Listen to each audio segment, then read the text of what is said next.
Yeah, just a few other comments about our time in ERS, Hannes. We at times when we had 21st birthdays, or times where we had somebody qualifying, okay, we'd have a process where we had a massive water bath in front of the facility. Okay, there were two entrance and exit doors, massive doors, and in the middle of these two, inside the hangar, there'd be this big water bath. And then, of course, you had a 21st birthday, and you were expecting this to come up, but you didn't know when. And then the guys would grab you, and it was impossible to get away, because there was about 10 or 12 guys who would grab you, and they'd ceremoniously or unceremoniously dump you in the water bath in front, and then you'd have some oil added and all the rest of it. And then that was mainly for your 21st birthday or the like, you know. And then at times when we had a guy who would qualify, okay, after, because in the Air Force up here in South Africa, or should we say down here in South Africa, you can qualify between 2.5 and 3 years after you do, I think it's 2,900 hours of work on a history book. You can qualify and do a fitters course and be qualified in even 2.5 years, you know. But there, it was compulsory to do 5 years, all right, in the Air Force. And you had to do the 5 years before they would consider you writing your fitters course. So, and when you did qualify, you had something. You had a time where they had a very low bed trolley, which was used for the bombs from the bomb dump, and they'd bring this along in the tractor. And they'd tie you down, probably in your scants, your underpants. And then they'd go from the ERS and they'd take you along to the squadrons. And everybody was asked for a contribution, like some oil would be thrown on you, some R-drops that we used for the crack checking. And you looked like, I don't know what, and you had to clean yourself up afterwards.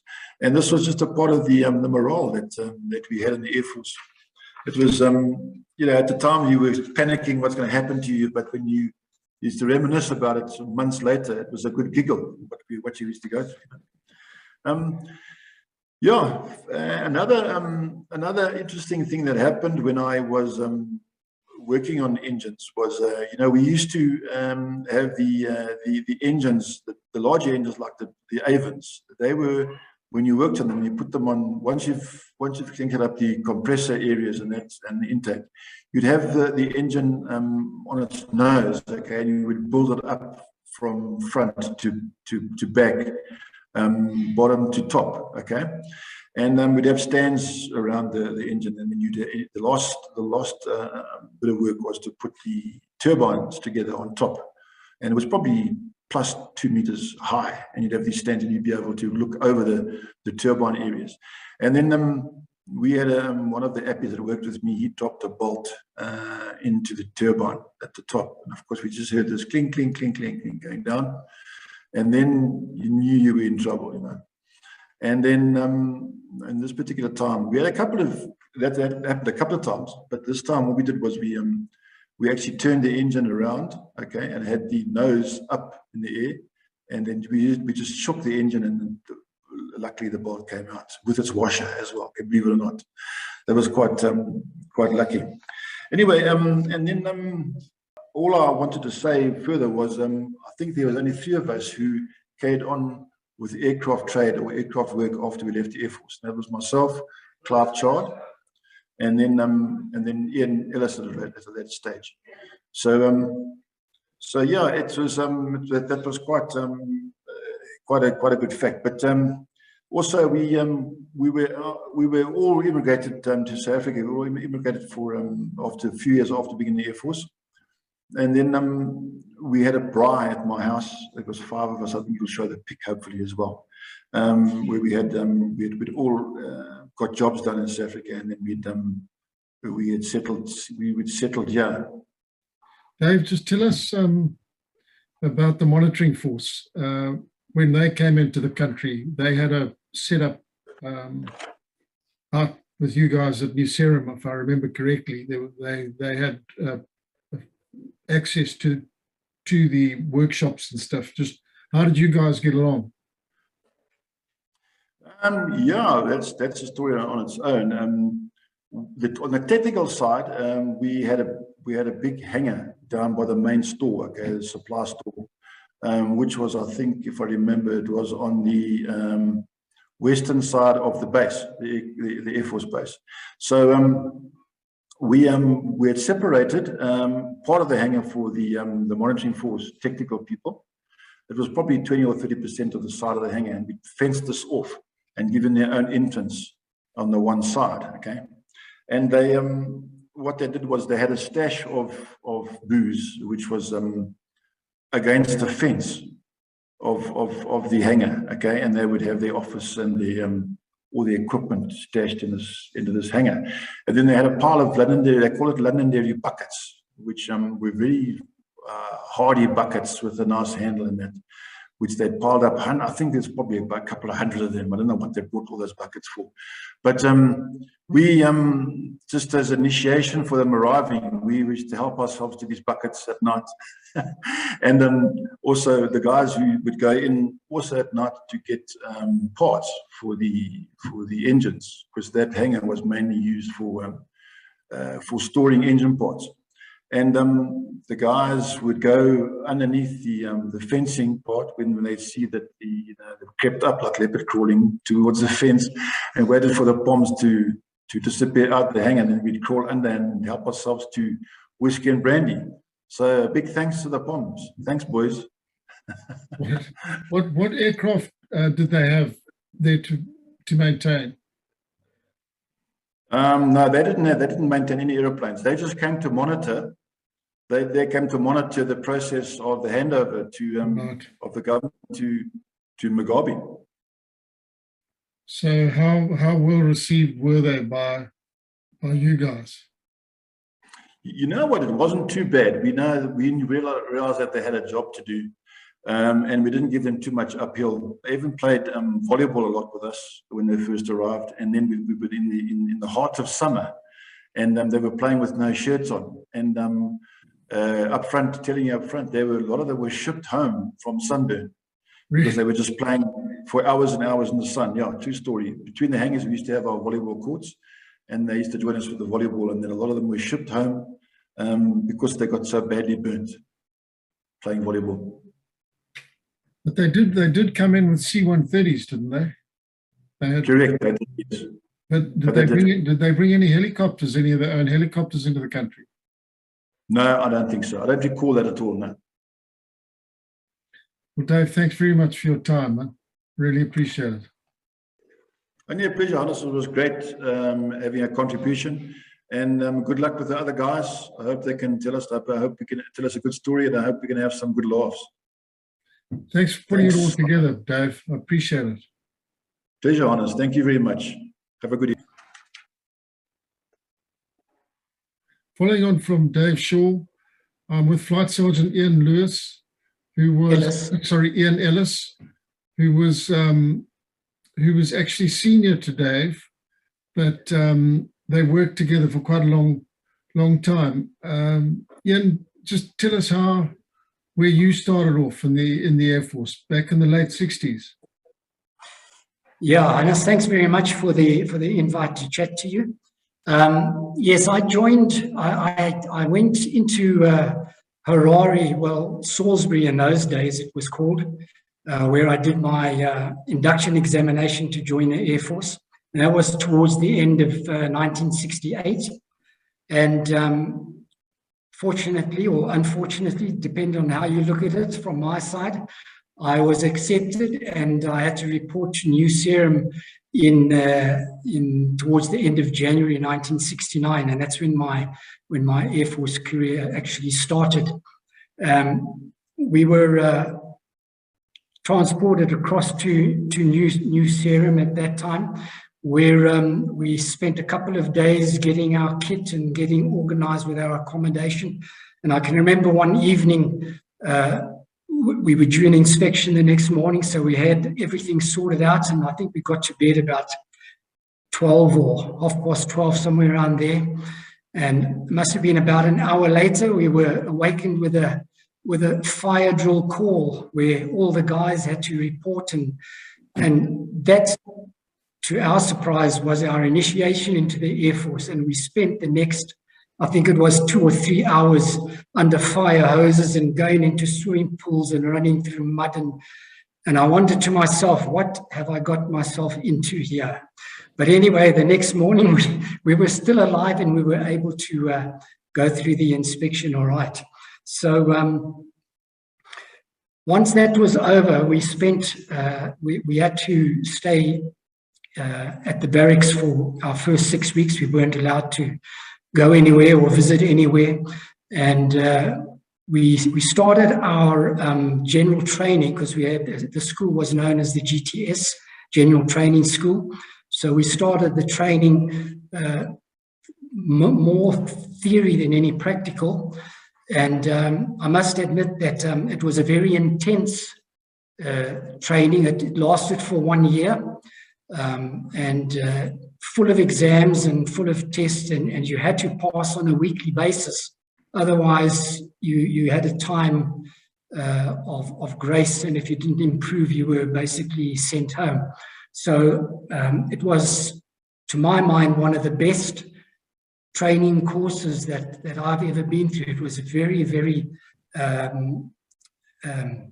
strict, very intense, and I think that's where a lot of the guys were able to hone themselves onto what was required in the Air Force, and in particularly in the engine repair section that we went to. My initial posting after the year was into the engine repair section, and that's where I gained my first-hand experience on the various engines. Although I was primarily assigned to the Avon 207s, which was the Hunter engines. I knew about the Canberra engines and the Vampires, but I never worked on them. I did purely work on the 207 engines, and it was going in there at that time, which was quite a while after UDI. The amount of equipment that was available to us was very, very sparse indeed. And our job basically was we received an engine, we took it out of the container, brought it into the workshop, and from that point onwards, we stripped that engine completely from top to bottom. And just to give you an idea, working the hours we worked, you sometimes, well, most of the time, you looked at least 6 months between beginning and end of the overhaul process. Wow. Yeah, it was a very, very long, tiring, strenuous process just on the one engine. But so much experience gained during that time, it's very hard to describe. The reality of the lack of spares and tooling that we had to put up with. In many cases, we were designing tools as we were going along during the overhaul process, and trying to find the easiest route or the easiest way to cut down on that process. But it was so intricate that it was very, very difficult to cut corners. At the end of the day, you were expected to do the stripping, to do the rebuilding, to do the repair work, and it was so involved. As Dave mentioned, one of our biggest problems was not only the spares, but enabling to balance the compressors and the turbines, because once it went to the test bench, if there was any vibration, you were back in the workshop and you were stripping it all over again. Sure. Initially, we used to send our engines across to Rhodesia at that time, because they had a balancing unit that they used to use for their commercial airlines. So we made use of that, and it got to a point where it was too time-consuming really to take the engines across the runway to the airport. So one of our officers in ERS, Bob Mackey, I think Dave made mention of him, he was the instigator really, where we built up our own balancing rig. And so we were able to sort of cut our time down quite a long way there in doing our own balancing. So that was one of the sort of like the major obstacles that we overcame during our time there. I think a lot of the repair work and the maintenance of the tooling, we did all that manually. There was no other way around it. If you dismantle the compressor, or if you dismantle the hot end on the turbine section, you would have to do inspection, and that would take virtually weeks to get through that before you even started reassembling it again.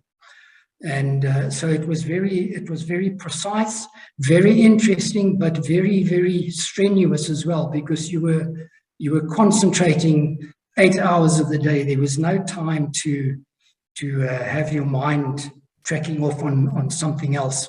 So as I say, it was very interesting. Another episode I remember, we obtained a vapor blast machine, which was used for cleaning the blades. Instead of us rubbing each blade by hand, which we had to do with emery paper, wet and dry, and paraffin, which you can imagine, I think there were over 1,000 blades on the compressor. So you were taking hours and hours to recondition those blades, to measure them, to ensure that they were serviceable at the end of the time. And that machine appeared to us mysteriously. You can imagine when I say mysteriously, I don't know where they got it from, but they got it. And it did have some reference to coming from Britain at that time. So I don't know how they got a hold of it, but that saved us a tremendous amount of time to use that machine in cleaning up and that sort of thing. I'd like to make mention of the support that we got from our welding shop and our machine shop guys. I mean, they were tremendous. We would send them stuff that had to be repaired, welded up, machined, and then returned back to us so that we could refit them. I mean, without those guys, I don't know what we would have done. It was, part of the general guys working as a team right throughout the whole Air Force, every squadron, every sort of, even the stores and so on. Everybody had one sort of goal to get to, and that was to get those engines serviceable. I can remember on one instance, I think it was the time that we had quite a few hunters on the ground, AOG as they used to say in those days, aircraft on ground. I can remember we were very short on engines, and we spent the next 6 months working from 4 o'clock in the morning until about 12:30, 1 o'clock the following morning, 6 months in a row, just to get these engines, because they were taking so long to actually get right and get overhauled. It was very strenuous, very strenuous. I can remember one time getting home, and I was eating my supper. I think it was about 1:30 in the morning. When I woke up, my face was down in my plate of food. That's how tired the guys were getting. So it was very strenuous, but the amount of knowledge that we got from doing that was invaluable. It really was. And so once we got through to the stripping and the rebuilding of the engine, we were then had to take it to our test bench facility, which was close to the main runway at Salisbury Airport. And the test bench was there for us to test the motor and put it through. It used to be an 8-hour engine test on the test bench. So you spent virtually all day there doing all sorts of tests and running and monitoring of the engines. Very, very exciting, very interesting, but sometimes it got very boring. And I can remember the guys, we even used to manufacture fishing weights. We had the molds, and we would hold the mold in the jet stream of the engine, and within a couple of seconds it had melted the lead that we were using, and we had fishing weights. So that's what we used to use to go fishing with when we had the time. And I remember one time we got called in before the top dogs because the guys got a bit bored, and we used to throw a lot of stuff in the jet stream, and there was so much force coming out of that motor that it just used to carry whatever you threw in there. It used to carry and go through to the back barrier. But on this one occasion, a telephone directory was thrown in, and that thing just burst into 1,000 tiny pieces. And the unfortunate thing is it drifted across the runway at the main airport, and it interfered with a lot of the commercial aircraft coming in for landing. So yeah, we got a very heavy reprimand for that. But it was done all in fun, and everybody saw the funny side of it in the end. So it was very good. And I think Dave covered a lot of the basics in the ERS, but such a wonderful time, really. Even though the work was strenuous, it was a wonderful time that we got to know each other, to get to know our families and everything like that. It was really great. But a couple of milestones that I reached during my time in ERS is that on one occasion I was sent to Switzerland on a 3-week training course on some new equipment that we obtained. It was called a metal spray unit. So instead of welding up the parts, we used a metal spray to build up the parts, and then it was machined. That again was something that was acquired out of somewhere or nowhere, depending how you look at it. And that was one of my journeys that I went to overseas, which was very good, and also a different side of aircraft engineering as well. And basically when we got back, we set up, assembled the unit and did some training, and then it was utilized further on from there. So that was a very memorable trip for me, having never been out of Rhodesia. That was my first trip outside of the country. Yeah, so it was very good. And then sort of towards my Air Force career, I think it was about beginning of 79, somewhere around there, the Air Force acquired the Bell helicopters, the 205s, and they were required to overhaul the engines, which was the T-53s, the Lycomings. So I also had a great opportunity there. I was sent across to Chile to undergo a 6-week training course there. And it was quite ironic, coming out of a war zone in Rhodesia, traveling to Chile. We entered another one. Unbeknown to us, the Argentinians and the Chileans were at loggerheads with each other, so they were on high alert during our stay there. So we went into San Diego for a short stay. I think it was about a week or so. And then we were flown to a forward Air Force base, somewhere south.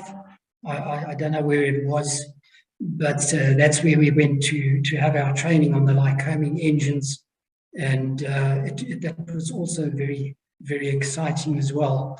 But something that was very interesting and very rewarding as far as a lot of engineering and aircraft stuff that I learned besides our 207 engines. So that was one of the highlights, I would say. And then that continued towards about 79, end of 79, towards the end of 80. That's when I actually left the Air Force and came to South Africa in 1981. But at all the time, I mean, there was so much to learn and so much to do, and I can really say that was a very good standing for my future when I came to South Africa, as far as what I had learned and what I was able to do during that time. It was extremely interesting, and looking back now, I wouldn't regret going back and doing it all over again. It was really that good and that interesting. And just tell us, there were problems with those bells. One of them crashed. Did it not? There were issues with those engines, with the aircraft. Yeah, the time that we started overhauling and repairing those engines, we didn't have much time spent on them before everything came to a halt within the Air Force itself. So we never had any like contact with the squadron guys who flew them. So we didn't really get any feedback or much feedback with regards with what was going on there. Because as far as I know, when I was still there, we had just begun overhauling them. And I don't think that we managed to get any engines out when I was there. They might have still carried on when we left, but I'm not 100% sure there. And we didn't really have any feedback back from the squadron guys. Where did those aircraft actually come from? Do you know? Where were they sourced from? I'm not 100% sure, but I think they were sourced from Israel, I think. But as I say, the training we received in Chile, but I think the aircraft came from Israel, I think. I'm not 100% sure there. You might have spoken to a couple of guys previously who could have given you more accurate information, but as Dave said, we didn't really have much contact with the guys on the squadrons, and that we were just too busy with overhauls and repairs. We didn't have much time to engage with them to find out what was going on, and we weren't really told much other than the things that we received in ERS and the trips that we went on. So basically, we were very in the dark, really, about that sort of stuff. Well, thanks very much for your time, Ian. No, great. Very I think your chat with Guy will be more involved with regards to the type of work done on those engines, but it's too vast to actually cover bit by bit from my side, but I'm sure he'll give you a bit of insight into what was expected and what was physically done. For 6 months, working day and night, there was so much to do. It would take a long time to tell you how we had to do it right from the beginning to the end. But it was really great. Most enjoyable time, really was.